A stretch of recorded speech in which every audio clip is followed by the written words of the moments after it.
우리가 흔히 예배에 목숨을 건다 이렇게 이야기를 합니다. 사실 우리가 예배에 쏟는 에너지는 엄청납니다.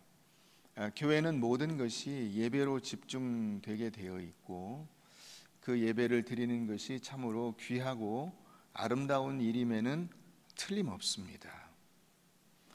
그런데 우리가 이와 같이 최선을 다해서 하나님 앞에 예배를 드렸음에도 불구하고 누군가가 우리를 향해서 여기가 소돔과 같고 여러분들이 고모라 백성들과 같은 사람들입니다 이렇게 이야기하면 아마 매우 서운하고 화가 나실 겁니다.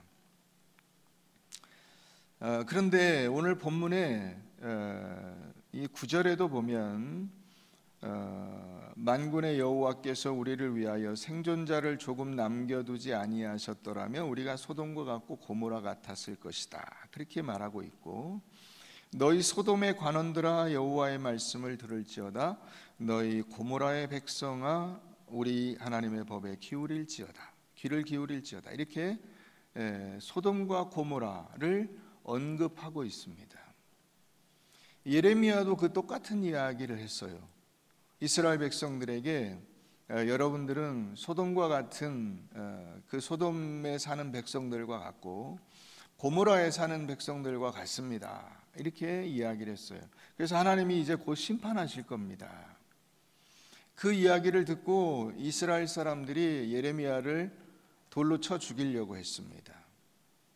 그런데 예레미야가 그럽니다. 나는 죽어도 좋습니다. 그러나 내가 죽는 것이 문제가 아니라 여러분들이 죽습니다. 하나님의 심판이 곧 임할 것이니 여러분들이 정신 차리고 하나님께로 돌아가시오 이렇게 이야기를 합니다.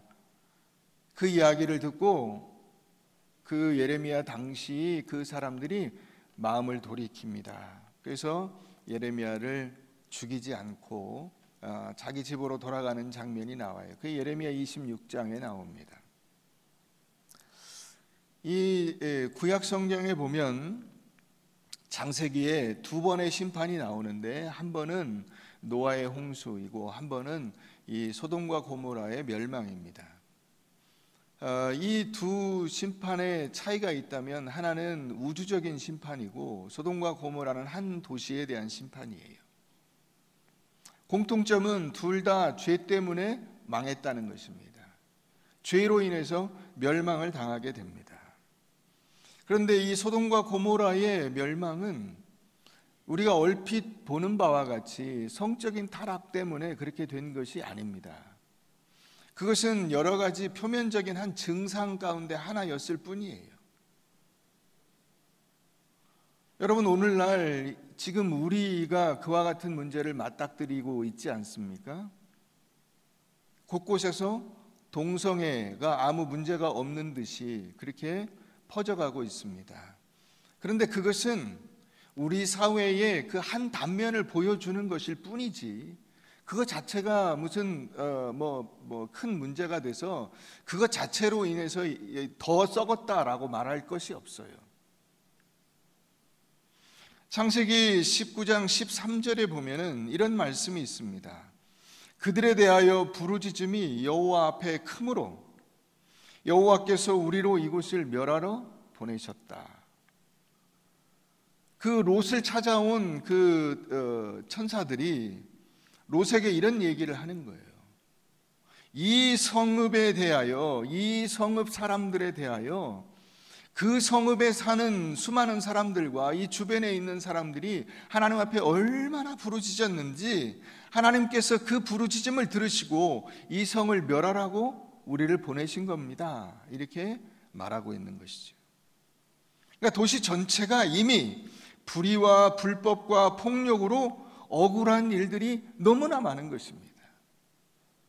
그래서 그 단적인 사건이 그 롯을 찾아간 천사들을 밖으로 끌어내려고 했던 사건인 거예요. 이스라엘은 죄악과 심판의 대명사인 이 소돔과 고모라와 같은 사회가 이미 되어버렸다는 것입니다.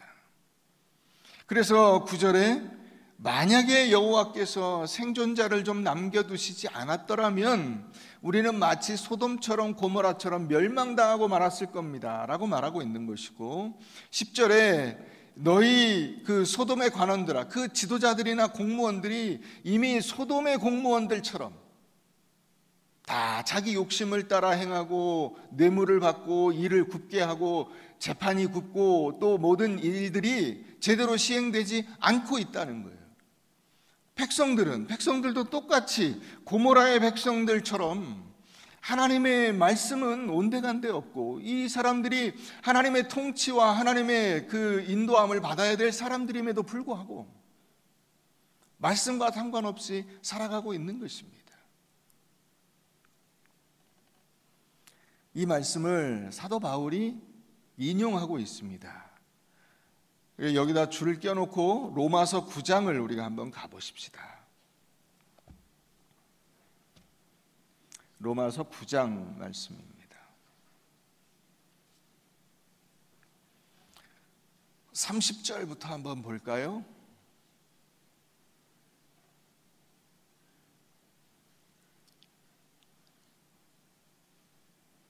(30절) 그런즉 우리가 무슨 말을 하리요? 의를 따르지 아니한 이방인들이 의를 얻었으니 곧 믿음에서 난 의요, 의의 법을 따라간 이스라엘은, 자, 이방인들은 믿음으로 의로움을 얻었는데 정작 의의 법, 율법을 따라간 이스라엘은 율법에 이르지 못했습니다.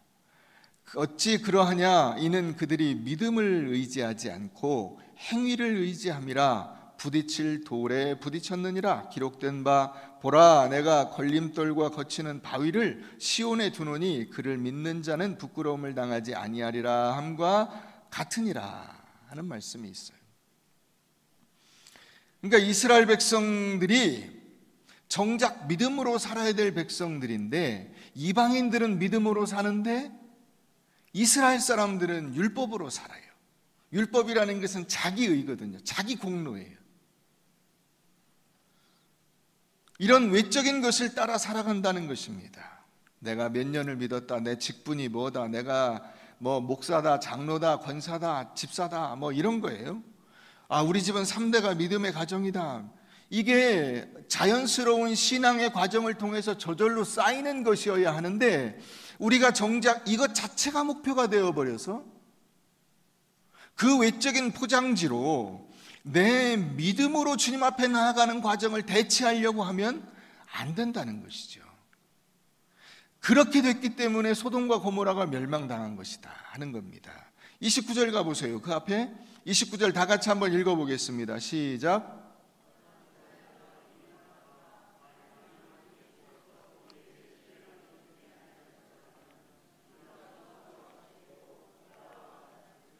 아멘. 이 이사야 1장 9절 말씀을 이 사도 바울이 정확히 그대로 갖다가 인용을 했어요. 그런데 하나 달라진 것이 있습니다. 그게 뭐냐면 남은 자를 씨로 바꾼 거예요. 씨. 그러니까 진정한 그 믿음의 씨앗이 예수 그리스도이십니다. 하나님은 이 예수 그리스도를 소돔과 고모라를 멸망시키듯이 이스라엘 백성들이 망하는 중에 그 가운데 남겨놓았다가 그를 통해서 새로운 역사를 시작해 가신 거예요. 그 예수 그리스도입니다. 자, 다시 본문으로 가보십시다. 이사야 1장으로 가봅니다. 그러면 이스라엘이 어떻게 이렇게 소돔과 고모라처럼 됐느냐 하는 거예요. 왜 소돔과 고모라처럼 됐을까? 그것은 그들의 교만 때문입니다.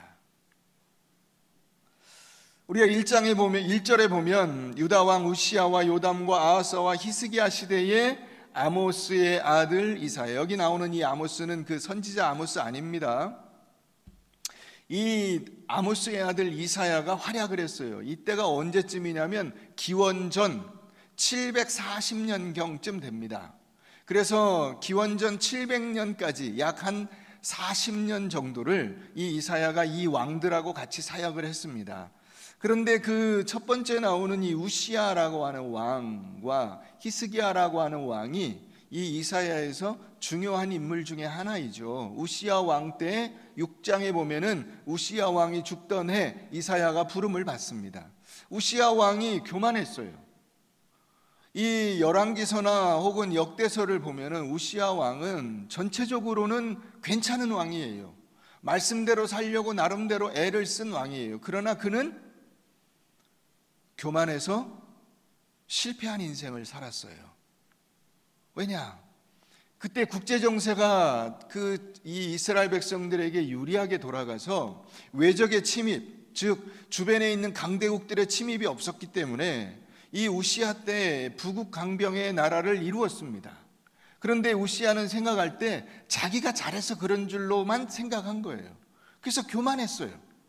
그래서 그 교만이 어떻게 나타났느냐? 성전에서 제사 드리는데 자기가 제사장 역할까지 하려고 한 거예요.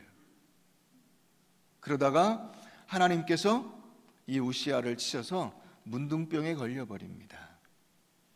그러니까 이 성경에서 나오는 대표적인 그 처벌을 받은 인물 가운데 하나가 됐어요. 이와 같은 모습들이 우시야의 잘못이에요. 자, 우시야를 향해서 하나님이 뭐라고 하셨는가 한번 보세요. 역대하 26장 16절 말씀인데요, 제가 읽어드립니다. 그가 강성하여짐에 그의 마음이 교만하여 악을 행하여 그의 하나님 여호와께 범죄하되 곧 여호와의 성전에 들어가서 향단에 분향하려 한지라 그랬어요. 자, 따라해 보세요. 그의 마음이 교만하여 악을 행하여. 마음이 교만해서 그 마음이 교만한 것 자체가 악인데 악을 더 행했어요. 이 악을 행하다라고 하는 단어가 어떤 단어냐면 4절에 한번 보세요. 4절. 우리 1장 4절, 이사야 1장 4절 말씀, 거기 보면 슬프다 범죄한 나라요 허물진 백성이요 행악의 종자요 행위가 부패한 자식이로다 그랬죠. 이 부패하다는 건 우리말로 뭐예요? 썩었다는 뜻이에요. 썩었다. 그러니까 이게 같은 단어예요. 우시야에게 우시야를 설명한, 우시야의 그 행위를 설명한 그의 마음이 교만하여 악을 행하여가 그의 마음이 교만하여 이미 마음이 썩어버려서 이 뜻인데, 여기 4절에 이 이스라엘 백성들을 향해서 이사야가 뭐라고 하냐면 슬프다 범죄한 나라요 허물진 백성이요 행악의 종자요 행위가 부패한 자식이로다. 나라가 다 썩어버렸어요. 나라가 왕부터 백성까지 다 썩었어요.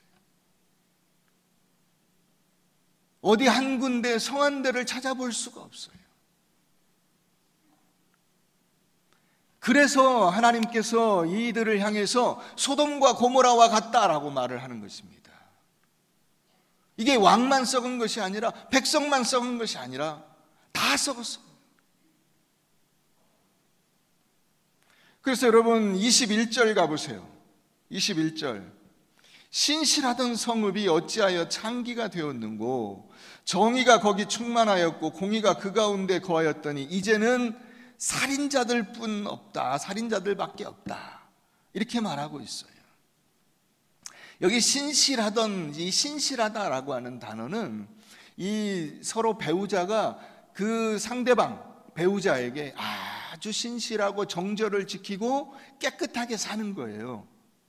그게 이스라엘의 모습이었어요. 그런데 어찌하여 너희가 뭐가 됐느냐?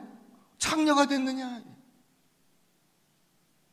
이스라엘 백성들이 어떤 사람들이었냐면 우리가 지난주에 배운 그 정의, 미슈파트를 행하고 공의, 체다카를 행하던 백성들이었는데 그 미슈파트와 체다카의 백성들이 어떻게 됐냐? 다 살인자가 되어버렸어요. 그러니 소돔과 고모라의 심판을 받지 않겠느냐 하는 것입니다. 왜 이렇게 됐냐? 돈이 많아지고 나라가 군대가 강력해지고 마병이 많아지고 병거가 많아지니까 마음에 교만함이 들어왔어요. 그래서 하나님을 떠나서 교만하게 됐어요. 하나님께서 이들을 심판하시겠다고 이사야를 보낸 것입니다. 그러면 이들에게 이 심판을 받아 마땅한 상태라고 해서 이들이 예배를 안 드리거나 제사를 안 드렸느냐? 전혀 그렇지 않아요. 전혀 그렇지 않아요. 이들은 오히려 어마어마한 종교 생활을 위해서 하나님을 만족시키고 자기 자신들을 만족시키기 위한 굉장한 노력과 돈을 쏟아부었어요. 여러분, 예배를 드리면 우리는 보통 그럽니다. 하나님께서 영광을 받으신다. 그렇죠. 근데 여러분, 여러분들의 마음에 기쁨이 있어야 예배를 보통 드려요. 그게 예배의 가장 초보적인 단계예요. 예배는 내가 기쁘기 위해서, 나를 위해서 예배를 드리는 거 아니라는 사실을 우리가 알아야 돼요. 근데 많은 분들이 거기서 일단 넘어져요. 예배가 은혜가 안 돼. 그래서 교회를 안 나와요. 그렇게 하나님을 섬기는 거예요. 이스라엘 백성들이 그렇게 했어요. 자기 만족을 위해서 엄청난 그 제물을 갖다 붓고 자기 만족을 위해서 율법에 나와 있는 모든 절기와 제사를 다 지켜서 행했어요.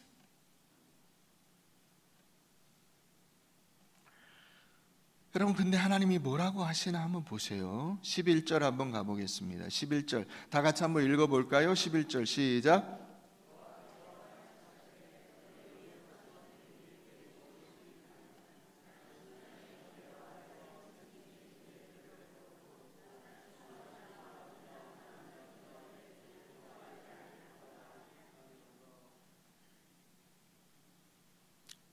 하나님은 거기 배불렀다라는 이 단어가 무슨 뜻이냐면요, 질렸다라고 하는 뜻이에요. 질렸다.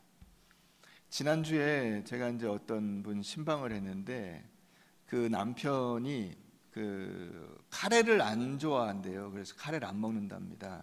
왜 카레를 안 먹냐? 그 아내 되시는 분이 신혼 초에 음식을 잘 못하잖아요. 그래서 만만한 카레를 엄청 먹인 거예요. 그래가지고 질려서 이제 카레는 절대로 안 먹는데요. 질렸어요. 하나님이 이 이스라엘 백성들이 그 막 자기들의 죄가 있으면 항상 와서 이 제물을 드리고 제사를 드리는 거잖아요. 죄를 용서받기 위해서. 그거에 질렸어요. 이제 그것이 그 배불렀고 뒤에 보면 기뻐하지 아니하노라가 나오잖아요. 이제 배불러서 하나도 즐겁지 않고 반갑지 않아요. 질려서 더 이상 그 냄새만 맡아도 막 이게 토하려고 그래요. 그 구역질이 난다고 하는 단어가 어떤 거냐면 13절에 나오는 분향은 내게 가증이 여긴, 이게 역한 반응이 올라오는 거예요. 가증이 여긴다는 것이. 근데 여러분, 이게 어떻게 된 일이냐? 여러분, 오늘날 많은 성도들이 은혜를 찾아 방황해요. 하나님의 은혜를 찾아 방황해요. 그래서 하나님의 은혜를 경험할 때 그들은 예배를 잘 드린 것으로 생각을 합니다. 그런데 정작 이 하나님께서 그들에게 요구하시는 이 두려운 심판의 목소리는 외면해요. 그리고 마땅히 해야 될 회개를 하지 않습니다. 하나님의 은혜에 대한 헛된 기대를 가지고 은혜를 찾아 방황하고 다니는 것입니다. 하나님이 회개해라, 내게 돌아와라, 너희의 삶을 고쳐라, 이런 얘기들은 다 무시해버리고 주여 은혜를 주십시오, 주여 저를 용서해 주십시오, 주여 저를 깨끗게 하여 주십시오, 이렇게 오는 거예요. 자, 그렇게 해주는 것도 한도가 있는 거예요. 막상 지금 자신들에게 요구되는 회개는 하지 않은 채 영적인 비참함 속에서 하나님의 요청을 외면하면서 자꾸 하나님의 그 값싼 은혜를 쫓아다니다 보니까 그것이 하나님에게는 이제 질렸다. 그게 제사와 제물이에요. 하나님 앞에 진정한 회개가 없어요. 그러니까 삶의 변화가 없어요. 그러니까 은혜를 주신다고 해서 은혜를 받아 누리기 위해서 쫓아다니기는 하는데 아무런 변화가 없는 삶을 하나님이 보실 때, 야, 이제 좀 질리지 않냐? 여러분, 여러분들의 남편이 매일같이 저녁마다 술 먹고 자정에 들어와요. 그래서 처음에는 여보 그러지 마세요, 달래도 보고 내가 이러면 못 살아 이러면서 바가지도 긁고 모든 방법을 다 했는데 여전히 똑같아요. 그럼 어떨까요? 질렸어. 내가 이제 더 이상 얘기를 안 해. 얘기를 안 하죠. 이게 하나님의 지금 반응이에요. 아무리 얘기해도 돌아오지 않아요. 아무리 얘기해도 변화가 없어요. 이 죄를 속죄한다고 제물을 가져와서 그 제물을 받으시고 그 제물의 연기가 하늘로 올라가서 하나님이 받으셨다 박수 짝짝짝 치고 돌아가서 똑같은 삶을 또 살고 또 제물을 갖고 오는 거예요. 그러니까 하나님이 야 이제 그만 가져와라. 나 질렸어. 내가 양을 먹는 사람이냐 내가 소를 먹는 사람이냐, 내가 무슨 곡식을 쟁여가지고 내 창고에 그것을 쌓아놓는 사람이냐, 나 그런 거 필요 없다. 여러분 아이들에게 공부 열심히 해라, 공부 열심히 해라, 공부 열심히 해라. 근데 아이가 예 알았어요, 예 알았어요, 예 알았어요. 나가서 똑같이 매일같이 똑같은 일만 되풀이하고 와요. 공부 하나도 안 하고 놀고 그러다가 밤늦게 들어와서 쓰러져 자고 아침에 나가요. 그러면 어떻게 하겠습니까? 야 내가 질렸다, 이제 너한테는 더 이상 얘기 안 한다. 그게 오늘 본문 말씀 앞부분이에요. 그래서 소돔과 고모라의 백성들이라고 하는 거예요.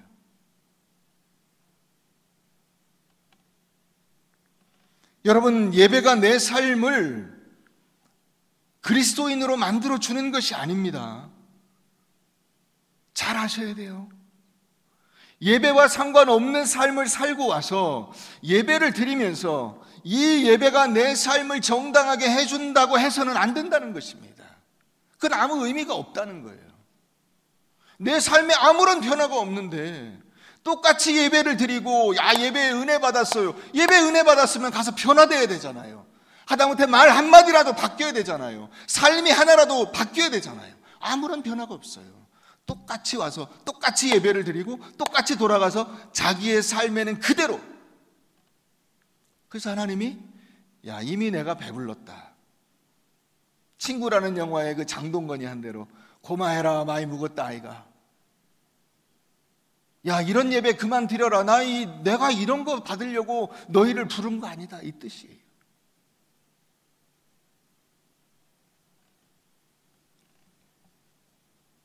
내가 말씀대로 사는 삶이 나를 그리스도인으로 만들어주는 것입니다. 그러니까 여러분 예배라는 것은 예배 플러스 삶이에요. 한번 따라해 보세요. 예배하다. 예배하다. 예배하다라고 하는 뜻이 바로 내가 예배에 들은 은혜와 말씀과 능력대로 산다는 말이에요. 그러니까 여러분들이 오늘 하나님을 예배했으면 이 예배한 대로 여기서 오늘 느끼고 배우고 여러분들이 깨달은 것을 단 한 가지라도 집에 가서 실천하고 그것을 열매 맺도록 애쓰고 노력하는 거예요. 그게 1년이 쌓이고 10년이 쌓이고 수십 년이 쌓이면 거기서 변화의 힘이 나오는 거잖아요. 근데 그게 없는 거예요. 그러니까 하나님이 이제 그만 질렸어. 이제 나 이제 이걸 받으려고 내가 너희를 오라고 하는 게 아니야 라고 말씀하시는 것입니다. 우리가 어떤 마음으로 사느냐, 어떻게 하나님의 뜻을 내 삶 속에서 순종해 가느냐, 우리의 이웃과 우리의 공동체 안에서 하나님의 뜻이 거룩하게 세워지는 일을 내가 얼마나 신실하게 잘 감당하느냐, 그게 내가 드리는 예배를 예배로 만들고 나를 그리스도인으로 만드는 거예요.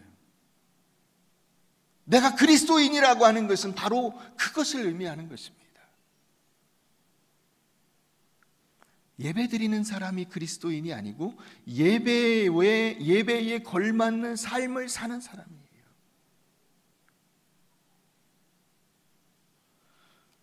여러분 13절 보세요. 이 제물이 헛되요, 헛돼. 제물은 하나님이 드리라고 해서 드리는 것인데 왜 헛될까요? 이 분향이 가증스러워요. 아까 말씀드린 대로 역한 반응이 올라와요. 하나님께서 만약에 이 분향이 음식이라면 입으로 딱 넣는데 삼킬 수가 없어요. 구역질이 나서. 그래서 뱉어버리는 거예요. 가증한 것이다. 이게 그 뜻이에요. 왜 그럴까요? 13절 뒤에 한번 읽어봅니다. 성회와 아울러 악을 행하는 것을 내가 견디지 못하겠노라. 예배를 드리는데 동시에 삶이 악하다는 거죠. 그게 소돔과 고모라였다는 거예요. 하나님 앞에 나와 제사를 드리는데 삶은 악해요.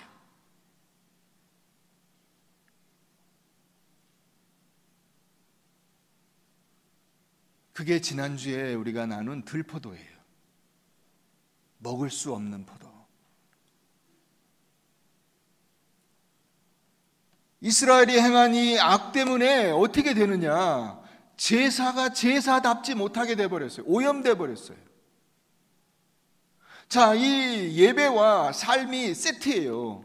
세트인데 이 삶이라고 하는 부분이 이 더러운 것에 오염이 돼버리니까 제사까지 이 세트 같이 오염이 돼버린 거예요. 같이 더러워져 버린 거예요. 그래서 하나님이 이제 제사도 안 받겠다는 거예요.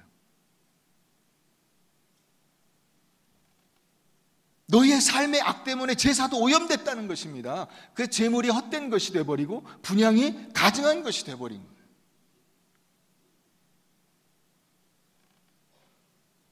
여러분, 그러니까 우리가 예배를 드리는 이 예배의 어떤 그 형식이나 여러분들이 예배에 나와서 막 진정한 마음으로 뭘 하고 막 이런 감정적인 그런 게 초점이 아니에요. 그걸 아셔야 돼요. 예배에 목숨을 건다는 것이 무슨 뜻이냐를 우리가 바르게 깨달아야 돼요.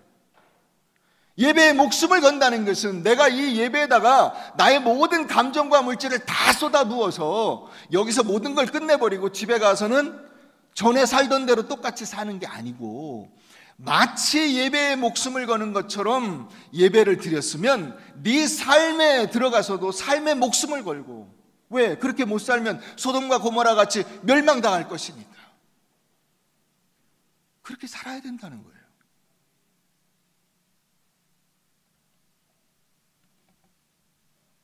해법은 오늘 말씀에서 두 가지를 찾아봅니다. 첫 번째는 16절 말씀입니다. 16절 한번 읽어보겠습니다. 16절 시작.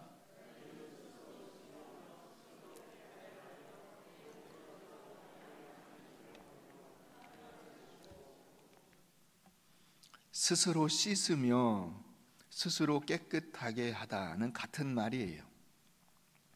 그것은 이 표현이 왜 써졌냐면 바로 위에 15절에 손이 어떻게 되어 있다고 되어 있어요? 손에 피가 가득하다고 되어 있죠. 여러분, 전과자가 이제 감옥에서 나오면 추록하면 뭘 먹죠? 두부 왜 먹는지 아세요? 네? 뭐라고요? 두부 왜 먹는지 뭐라고요? 다시는 죄 안 지으려고. 근데 왜 두부를 먹어? 예? 씹는 맛으로? 두부가 맛있어서? 그럼 기왕이면 사탕을 먹죠. 이게 딱 맞는 건지는 몰라요. 그런데 콩이 바뀌어가지고 두부가 되잖아요. 그래서 다시 콩으로 돌아갈 수가 없잖아요. 그래서 너희가 그 두부가 만드는 그 과정을 거쳤으니 이제 다시 콩으로 돌아가지 말고 두부의 삶을 살아라. 뭐 그런 뜻이라는 속설이 있어요. 근데 여러분, 그 나와서 뭐라고 하냐면 손을 씻었어요. 전과자가 이제 다시 그런 삶을 살지 않는 것을 그렇게 하죠. 보통 우리가 영화 같은 데 보면은 그러잖아요. 또 옛날 동료가 쫓아와가지고 야, 한 건만 하자. 이번 한 번만 크게 한번 딱 한탕 하고 끝내자. 그때 이제 그 제안을 받는 사람이 야, 난 손 씻었어. 나를 자꾸 건드리지 마. 그리고 얘기를 합니다. 손 씻은 거예요. 그게 이 15절에 그 손에 피가 가득하기 때문에 손을 씻으라고 한 거예요. 이 말은 삶을 바꾸라는 말이에요. 삶을 바꿔라. 너의 삶을 바꾸지 않으면 안 된다. 그리스도인의 삶은 오직 자신의 그 일상적인 삶 속에서 나오는 거예요. 그리스도인이라고 하는 그 정체성은 자신의 일상적인 삶에서 나오는 거예요. 예배에서 나오는 것이 아니다. 예배는 삶이 되면 저절로 되는 거예요. 그런데 이 삶이 안 되니까 예배가 헛된 것이 되고 가증한 것이 되는 거예요. 오늘 하나님께서 뭐라고 하시냐면 18절에 오라 우리가 서로 변론하자. 우리가 따져서 한번 물어봐. 이게 감정적인 게 아니에요. 예배는 감정이 아닙니다. 예배를 자꾸 감정으로 몰아가면 안 돼요. 가장 쌩쌩한 이성의 힘으로 예배를 드려야 돼요. 하나님은 감정적으로는 말할 것도 없지만 이성적으로 따져보아도 은혜로우신 분이요 내게 찬양을 받으실 만한 분이잖아요. 변론하자. 너희 죄가 주홍 같은 지금 너희 손이 더러워도 씻으면 내 백성이야. 내 죄로 인해서 네가 진홍같이 붉을지라도 씻으면 내 백성이야. 이거예요. 돌아오면 됩니다. 스스로 씻으며 스스로 깨끗하라. 다른 과정이 필요가 없어요. 다른 어떤 그 특별한 어떤 그 이 과정을 거쳐야 되는 것이 아니에요. 회개하고 돌이키면 되는 거예요. 여러분, 그러니까 오늘 예배를 마치고 여러분들이 집에 돌아가셔서 해야 될 일이 뭐냐? 안 하던 짓을 하는 거예요. 안 하던 짓을.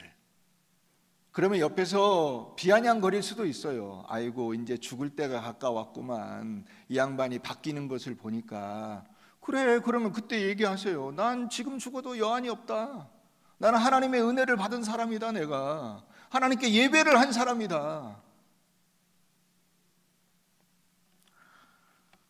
여러분, 그렇습니다. 신실한 삶이 바로 하나님과 맺는 올바른 관계의 핵심적인 증거가 되는 것입니다. 이렇게 될 때 우리가 이 시온의 그 백성이 되고 의의 성읍이 되고 우리가 사는 이 공동체가, 지역이, 이 나라가 하나님께서 기쁘게 받으실 만한, 절대로 심판하실 수 없는 그런 나라가 되는 거예요. 두 번째는 자 17절 가봅니다. 17절 거기 선행을 배우며, 다 같이 한번 읽어볼까요? 시작. 선행을 배우며 정의를 구하며 학대받는 자를 도와주며 고아를 위하여 신원하며 과부를 위하여 변호하라. 이 신앙을 우리가 실천해 나간다는 것은 좀 여기 있는 이 말로 좀 바꾸면 착하게 사는 거예요. 착하게. 그러나 단지 그냥 외적인 윤리적인 규범으로 착하게 사는 것을 의미하는 것은 아닙니다. 그러나 겉껍데기로 보면 그냥 착하게 사는 거예요. 여러분, 뉴욕에 가면 공항이 3개가 있는데 하나는 JFK, 하나는 라과디아 공항이라는 데가 있어요. 이 라과디아라고 하는 것이 사람 이름인데 존 F 케네디도 마찬가지지만은 이 사람이 뉴욕 시장을 했어요. 그런데 원래 시장을 하기 전에 판사였습니다.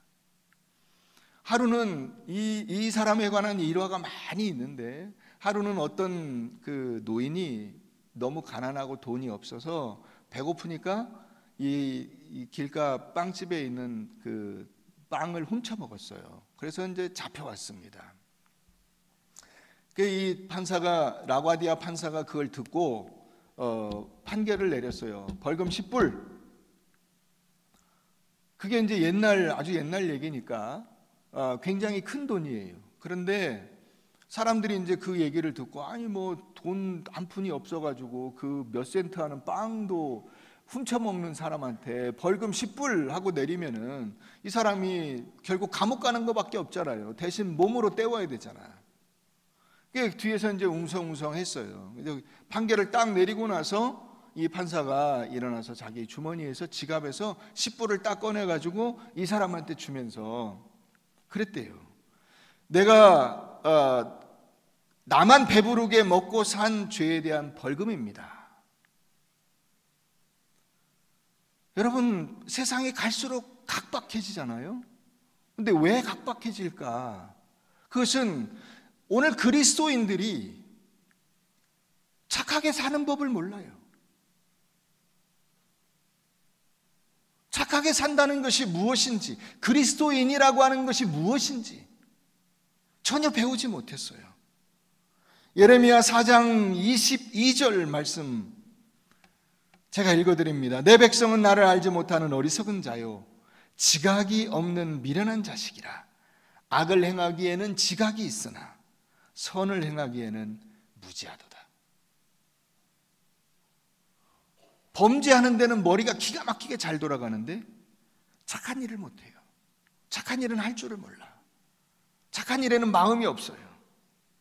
악한 데 무지하고 선한 데 지혜로워야 되는데 악한 데 지혜롭고 선한 데 무지해요.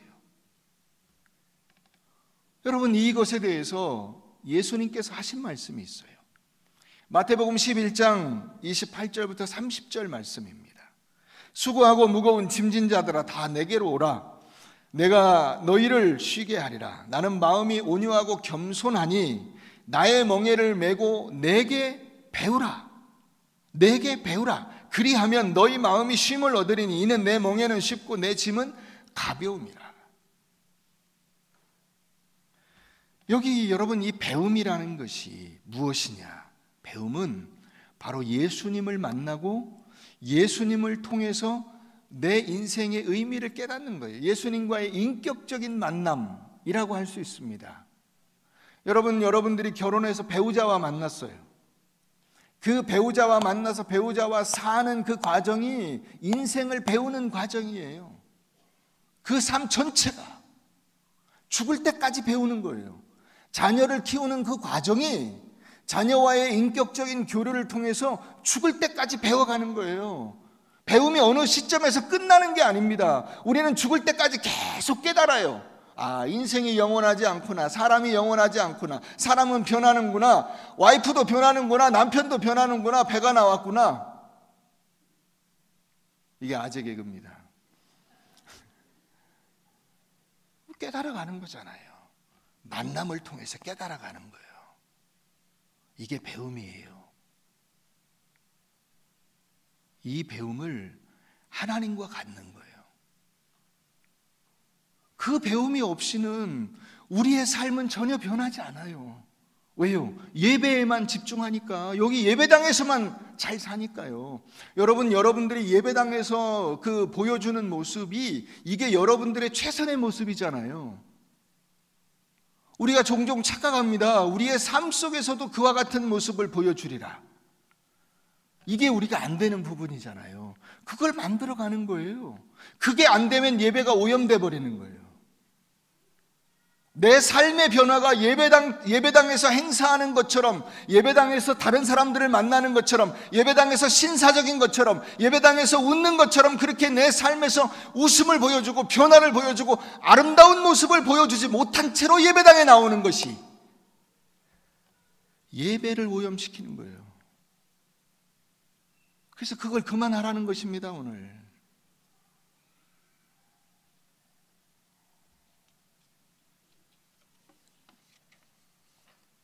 오늘 예수님이 말씀하십니다. 내게 와서 배우면 너희에게 쉼이 있을 것이다. 여러분, 쉼이 있으세요? 쉼이 없으시죠? 늘 예배 나오는 것 자체가 힘겹고 어려우시죠? 그 이유가 무엇 때문일까?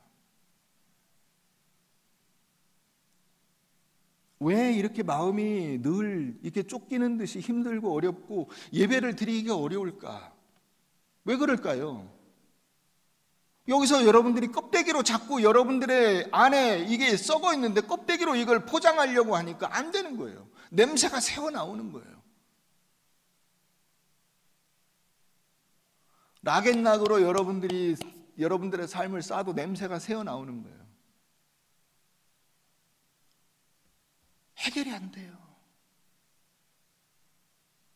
그래서 손을 씻으라는 거예요. 그래서 선행을 배우라는 겁니다. 예수를 만나라는 거예요. 예수를 안 만나고는 그 어떤 방법으로도 소용이 없어요. 하나님이 질려버리셨다고 하잖아요. 우리는 늘 예배를 드리기 전에, 예배를 드린 후에 분주합니다, 번잡합니다, 평안하지 않습니다. 마음에 온유와 겸손이 없습니다. 그러니까 예배를 드리고도 조금도 기쁨이 없어요. 왜 그럴까를 우리가 생각해 봐야 돼요. 10절 가보겠습니다. 10절 다 같이 한번 읽어보겠습니다. 이제 결론이에요. 10절 다 같이 읽습니다. 시작.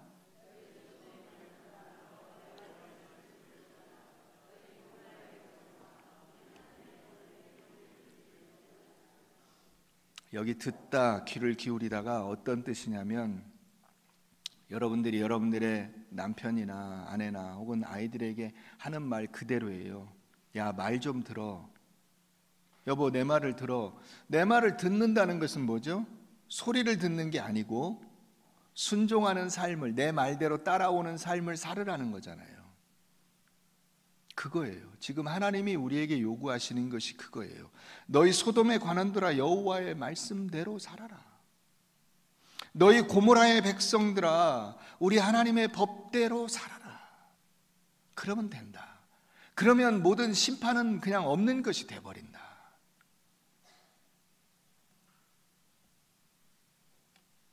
그렇게 할 때 26절처럼 되는 거예요.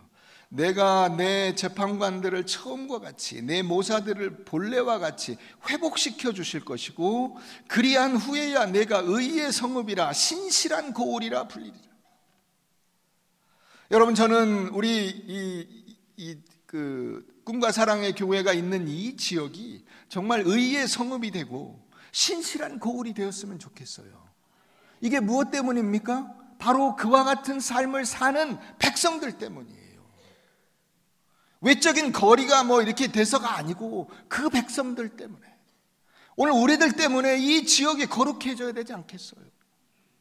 우리가 사는 우리의 삶 때문에 여러분들이 그 몸담고 있는 가정과 직장과 사회와 그 지역이 거룩해져야 되지 않겠습니까? 말씀을 정리하겠습니다. 그런데 우리는 이런 것에 관심이 없었습니다. 우리가 원하는 것을 얻기 위해서 하나님을 수단으로 쓰려고 예배했습니다. 내 안에 예수를 만나서 예수를 닮아가고자 하는 소원이 없었습니다.